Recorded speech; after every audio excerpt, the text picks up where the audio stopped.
Section 1. You will hear a conversation between a travel agent and a customer who needs to book a hotel for a group visit. First, you have some time to look at questions 1 to 6.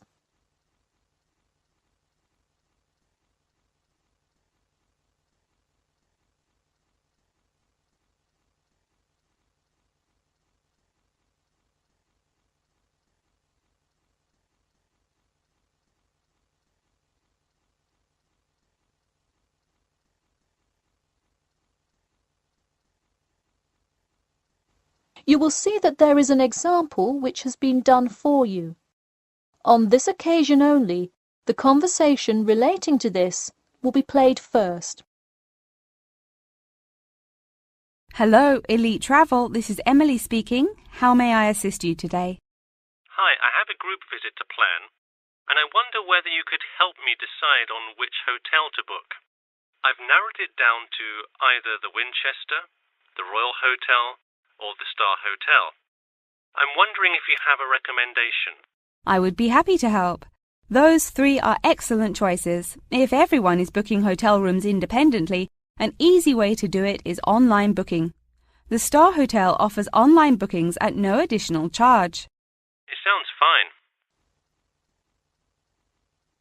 The woman says that the Star Hotel offers online bookings at no additional charge. So, choice B has been written in the space. Now we shall begin.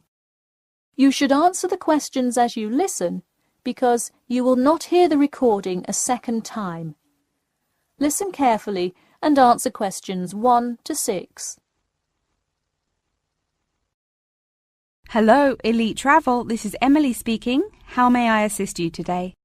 Hi, I have a group visit to plan, and I wonder whether you could help me decide on which hotel to book.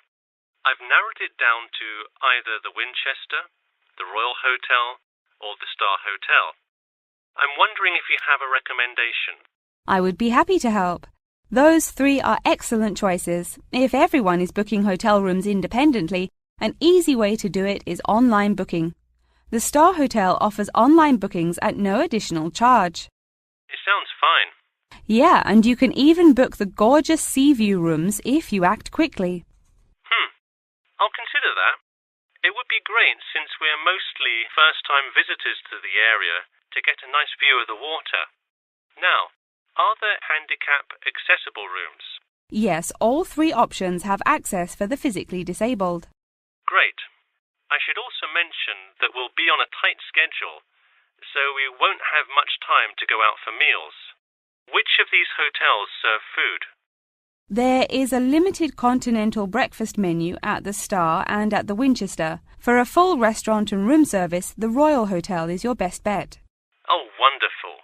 Could you tell me more about the restaurant? Absolutely. In the morning, there is a gourmet buffet or a la carte item, and after 11 a.m., lunch is served in the dining room. Dinners are in a nice, low-key but high-quality setting in the hotel's private dining room, and Fridays feature the house jazz band. How lovely. Is there a group discount? No, sorry, not at the Royal Hotel. Let me check on the others, though. Could I place you on hold for just a second? Sure, thanks. It looks like there is one at the Winchester. 15% off when you book 8 or more rooms. Really? Sold. We'll book at the Winchester. Wait, is it suitable for children, though? We'll have a few little ones in our group, and it would be great to have a way to keep them occupied. Yes, in fact it has a play place that kids just love, with slides and swings and everything. Definitely a good hotel to bring the kids. Okay, great. Before you hear the rest of the conversation, you have some time to look at questions 7 to 10.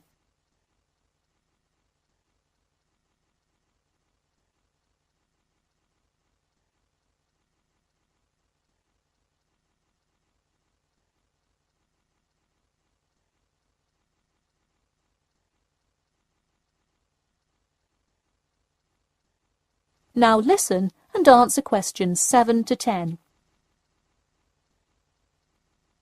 So now I know where we'll be staying. What next? Should I go ahead and book transportation and assign rooms and everything? Well, for now, there are only a few things for you to take care of. We will hold a block of rooms for you as soon as you send a deposit. I recommend booking as soon as possible, so you probably want to send the invitations as soon as you know how many rooms to hold. Oh, right. Okay. I'll send the invitations and put down the deposit. Is there anything else I should take care of? Great. And don't worry about this now, but sometime before you arrive, do let us know if you'll be requiring our transport service to and from the airport. I'll make sure to let you know. Does that incur a service charge, or perhaps a tip, or some presents to show our gratitude for the personal car service? Oh, don't worry about it. It is a free service, so if you would like to tip, you are welcome to do so. But hotel drivers do not accept gifts. Thanks for your help. My pleasure. Enjoy your stay at the Winchester. That is the end of section 1. You now have half a minute to check your answers.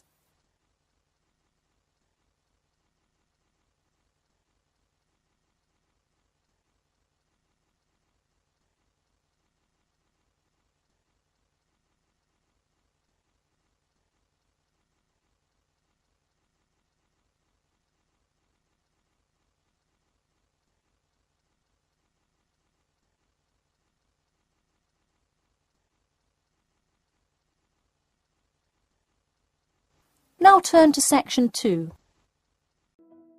Preparing for IELTS? Still practicing on paper, but planning to take the computer-based test? At IELTS1stopcbt.com, you can practice listening and reading in the exact computer-based format. Experience the timer, the screens, and the tools, just like the real exam. Get used to computer navigation and time management. Improve your speed and accuracy. Practice anywhere, anytime, on your device. Join thousands of students who are practicing smarter, not harder. Visit IELTS1stopcbt.com. Section 2. You will hear a talk about the 11th Annual Durham County Car Exhibition. First, you have some time to look at questions 11 to 16.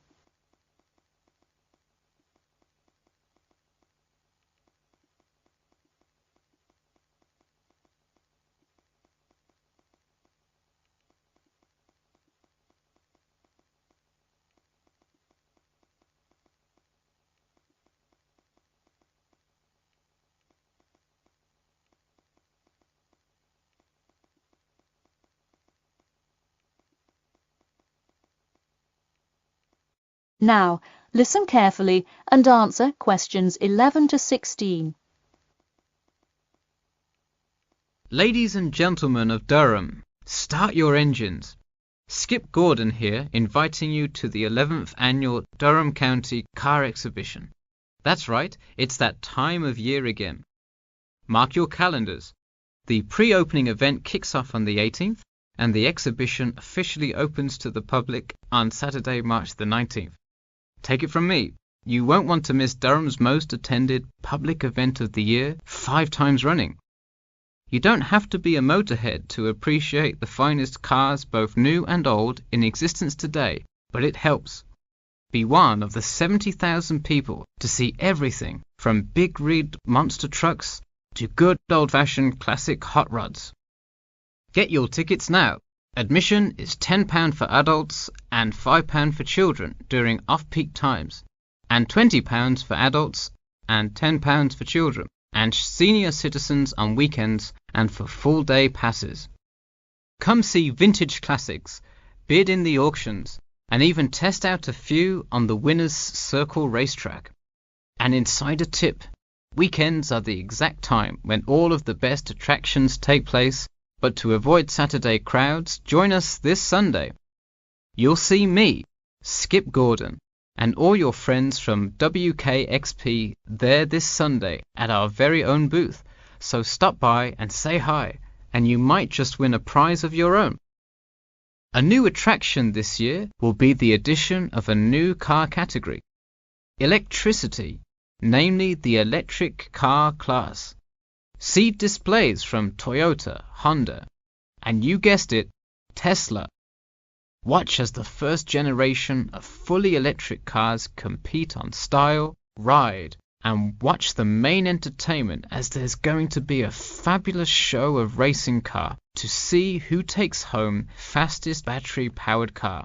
While not typically known for their speed, this new class is guaranteed to surprise you.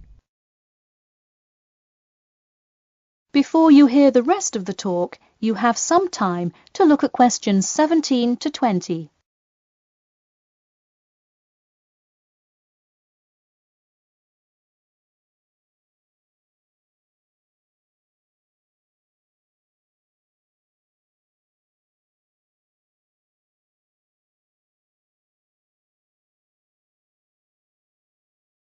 Now listen and answer questions 17 to 20.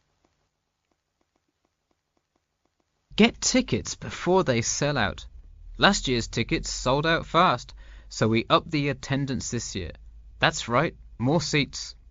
But don't wait. Act now and save. That's right, if you buy your tickets before this Friday, you'll get 2 for the price of 1. That's right, 2 for the price of 1. And don't worry, kids. Just like last year, there's something specially for you.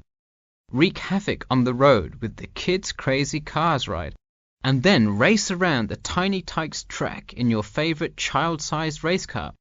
Meanwhile, Mom and Dad can take a spin in a ride a bit more than their size.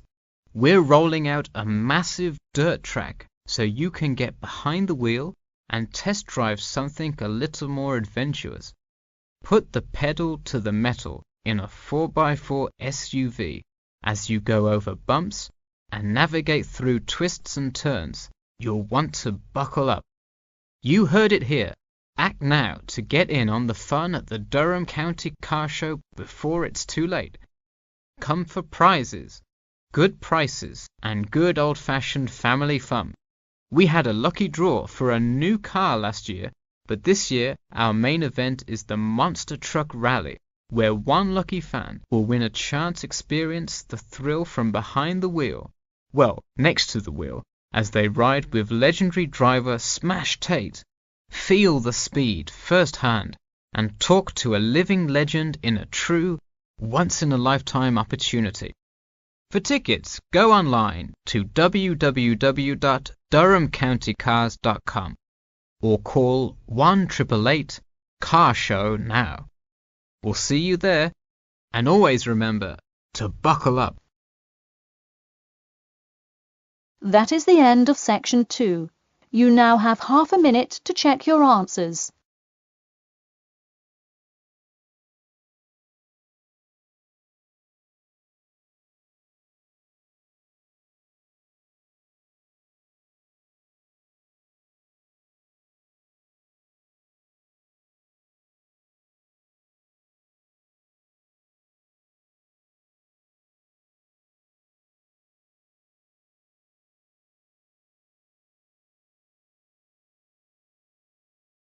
Now turn to section 3. Section 3.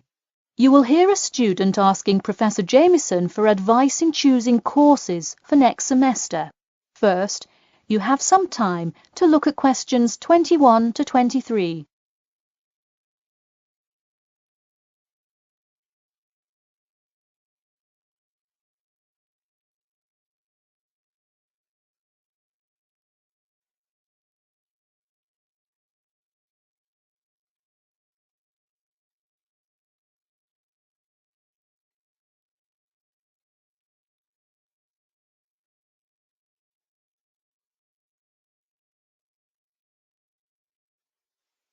Now, listen carefully and answer questions 21 to 23. Hi, Professor Jameson. I was hoping we could talk this week about choosing courses for next semester. That sounds great. Any idea yet, or what you'd like to take? Well, I was hoping you could kind of tell me. There are so many to choose from. I don't even know where to start. Sure. Well, first things first. Do you know what you will major in? It's important to take courses that are relevant to your career path. Well, I think I want to major in biology. I want to go to medical school, so it seems like it would make sense. I agree. If you like biology, it's definitely a good idea to focus on that, since so many of the requirements overlap. Okay, so I should take a few biology classes then? Yes, let's start there. You should pick 1 or 2 biology classes. Not just any biology classes, though. If possible, read online or talk to senior fellows and find out about the structure of the courses. You don't want to end up signing up for 2 classes that require labs in the same semester. You'll spend so much time in the biology department that you won't see the light of day. All right, good idea. I heard labs can be as long as 4 hours. That's true. And another thing, make sure the topic is either relevant to your major or something you're interested in learning about. It sounds obvious, but do not just take a class because you heard it was easy or because it does not require attendance. Of course not, though it would be really nice to have at least one class that's a little bit less rigorous than the ones I'm taking this semester. I barely sleep as it is with all this studying. That may have more to do with your study habits, though I don't disagree that your schedule is really difficult this semester. Before you hear the rest of the talk, you have some time to look at questions 24 to 30.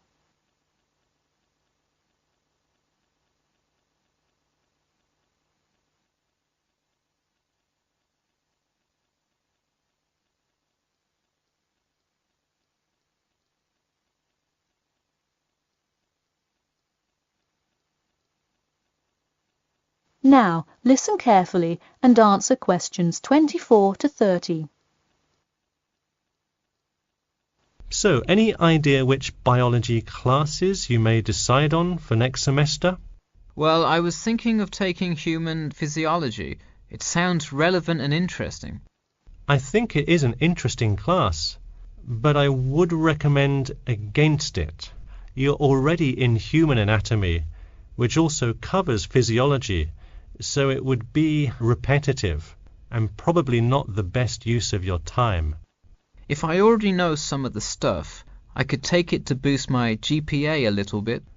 You could maybe do that, except the professor that teaches it is famous for giving out the fewest A's of any professor.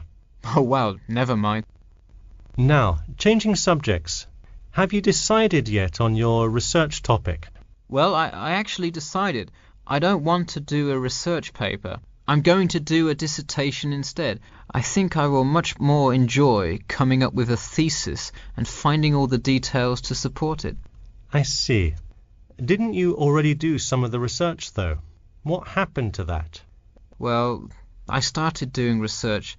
Then the more data I collected, the more complicated things got. I realized I would have to take a lot more steps to randomize the sample, and then I realized I would need to control for more factors. I see. What kind of data collection did you do? I interviewed employees at the water treatment facility after Professor Dickinson recommended it. I understand. Well, the research paper could be much more outside work, but it may be worth it if that is what you're interested in. No, I am a lot happier just doing the dissertation. That's fine with me. Just remember, you need to finish your first draft and send it in soon. It's already the middle of February. Oh wow, it is, isn't it? I just have to finish it by the end of March, right? Yep, but don't forget, the date will really sneak up on you. Okay, I'll make sure to set reminders in my calendar. And who do I talk to about registering my dissertation? You should go to the department office and then talk to the secretary. I thought I needed to talk to the department head. Not for registering. If you need help developing your dissertation, that's when you should go to the department head. I see. And who would I see about getting access to the database of past research on my topic? That you can find in the computer lab, specifically in the office. You'll have to ask a lab technician to give you access. Okay, well, I'll go ahead and get started on that then. Thanks. That is the end of section 3. You now have half a minute to check your answers.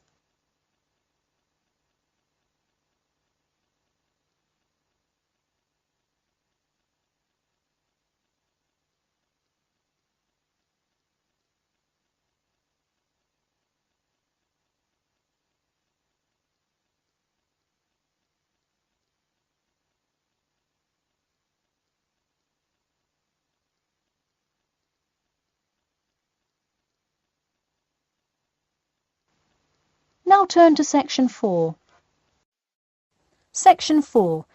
You will hear part of a lecture about the role of sleep in humans and animals. First, you have some time to look at questions 31 to 40.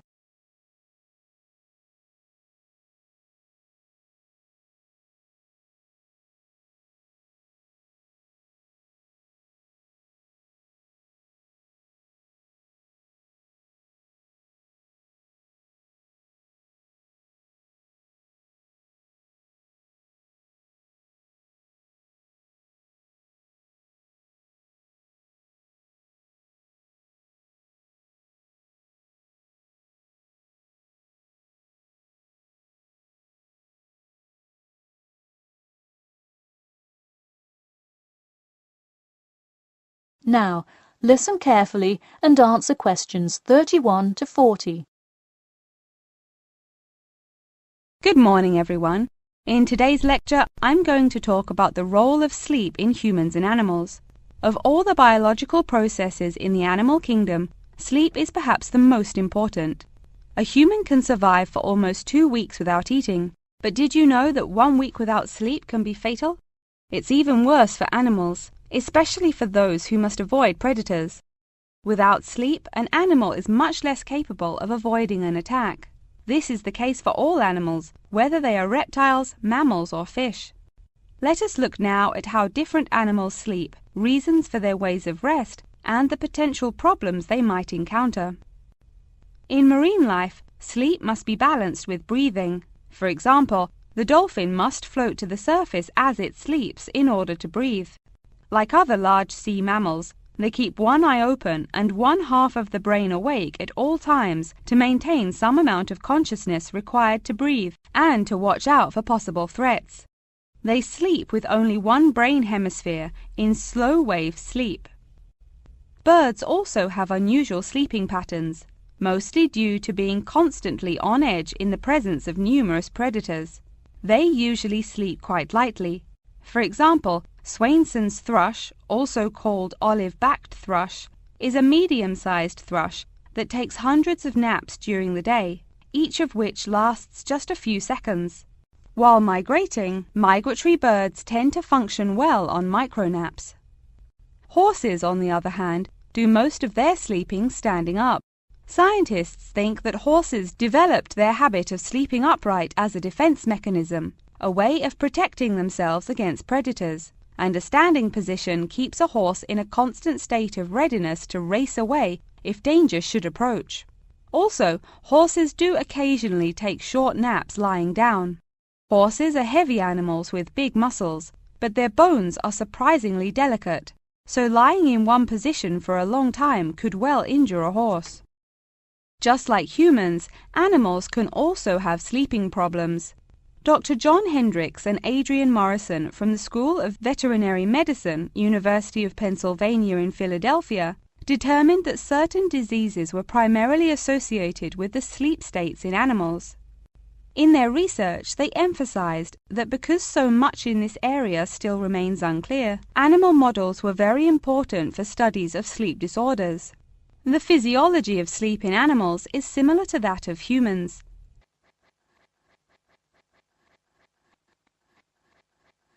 But why do we humans sleep? Researchers and scientists believe it helps us organize our memories of the day, that sleep acts as a kind of filing system for the brain. Without it, our thoughts become disorderly and confused, which leads to increased likelihood of accidents and a tendency to say and do bizarre things. Researchers also believe that sleep plays a key role in learning. We sleep so that the brain can integrate new knowledge and form new associations. Because of the similar sleeping pattern to that of humans, rats are often studied in order to increase our knowledge of human physiology. In one study, rats were kept awake for almost 2 weeks and their behavior was observed. Researchers found the sleep-deprived rats could hardly remember anything of what they had been taught that day. For example, one rat had been taught to recognize pictures of various Parisian landmarks in order to receive food. Pressing a button below a picture of the Louvre would result in food being released, and so forth. However, When deprived of sleep, they would press buttons seemingly at random. In addition to rats, the fruit fly, a small insect that feeds and breeds on spoiled fruit, also has been used as a model organism, and thousands of scientists around the world work on it. But why was the fruit fly chosen to be studied? It was for practical reasons. The most important one is that the relationship between fly and human genes is so close that the sequences of newly discovered human genes, including genes that show a susceptibility, can often be matched against their fly counterparts. This provides an indication of the function of the human gene and could help in the development of effective drugs to help people with sleeping disorders. Therefore, many scientists today choose to study the genetic structure of the fruit fly, which could make a particularly important contribution to the understanding of developmental processes in humans. In conclusion, sleep is a necessary part of life, not just for humans, but for the entire animal kingdom. Now, I'd be happy to answer any questions you may have. That is the end of section 4. You now have half a minute to check your answers.